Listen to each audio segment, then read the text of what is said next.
अच्छा, ये जो मुझे देखने का मौका मिला खिदमत कमेटी इस्लामाबाद के ज़ेरे एहतमाम, कुछ मुझे लग रहा है कि कुछ 40 तकरीबन देगे इस वक्त पक रही हैं और उसमें वैरायटी है। लाइक कहीं कढ़ाई बन रही है, दाल गोश्त बन रहा है, मुर्ग चने बन रहे हैं। तो एक तो वैरायटी है, इंतज़ाम जो है सफाई का ख़ास तौर पर, जैसे उज़मा साहिबा ने मसाला जात और घी वगैरह की बात की। ज़ाहिर है ख़वातीन इस चीज़ का ख़ास ख्याल रखती हैं कि क्वालिटी को, ताकि कोई बीमार ना हो खुदा ना खास्ता जब ये सहरी करेगा। तो जिस तरह से हम अपने घर में अच्छी चीज़ें खाते हैं, उसी तरह से ज़ाहिर है इस महंगाई के दौर में चिकन खाना या गोश्त खाना हर कोई अफोर्ड नहीं कर सकता। तो ऐसा नहीं है कि कोई दाल पक रही है, मिक्स दाल है और इस तरह से वो जो खाना पूरी होती है वो नहीं है। बाकायदा तौर पर एक अच्छी, आप ये कह लीजिए जायकेदार भी कह लीजिए, और सेहत बख्श जो सहरी है वो तैयार करवाई जा रही है।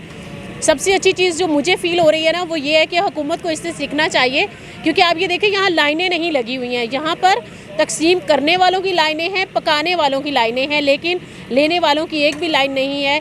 मैं इन लोगों को सलाम पेश करती हूँ, खिराज तहसीन पेश करती हूँ कि ये अपना वक्त जो कि इनके अहले खाना का वक्त है वो दूसरों के लिए वक्फ कर दिया इन्होंने, और ये खिदमत अल्लाह ताला कबूल फरमाए और हम सबको इसमें हिस्सा डालने की तौफीक अता फरमाए कि लोगों के घर में सहरी पहुँचाना ये बहुत बड़ा अजर है। क्योंकि आए दिन हम फुटेजेस देख रहे हैं कि आटा लेते हुए लोग बेचारे अपनी जान की बाजी से हार रहे हैं। तो मेरे ख्याल में इनकी डिसिप्लिनरी कमेटी से गवर्नमेंट को सीखना चाहिए कि वो किस तरह से आटा या कोई भी चीज़ जो है वो उनके घरों तक कैसे पहुंचा सकते हैं। अगर एक छोटे यूनिट के लेवल पर जैसे कि 1 लाख से ज़्यादा अफराद को ये सहरी पहुंचा रहे हैं, तो मेरे ख्याल में इसी तरह से डिसिप्लिन के साथ काम किया जाए तो आए रोज़ जो हम सनसनी और भगदड़ और न्यूज़ देख रहे होते हैं कि लोग बेचारे परेशान हैं, छीना झपटी हो रही है, ऐसा कुछ भी नहीं है।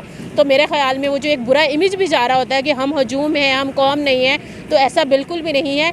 जिस तरह से हम लोगों के साथ पेश आते हैं, मेरे ख्याल में वैसा ही लोग जो भी हमारे साथ वही सलूक कर रहे होते हैं। तो बेहतरीन इंतज़ाम है। मैं सलाम पेश करती हूँ उन सारी ख़वातीन को भी जिसमें मौजूद हैं, उन मर्दों को भी जो कि अपने आप कह लेना प्राइवेट टाइम जो है इसके लिए वक्फ कर दिया उन्होंने, और अल्लाह ताला इसको कबूल फरमाए।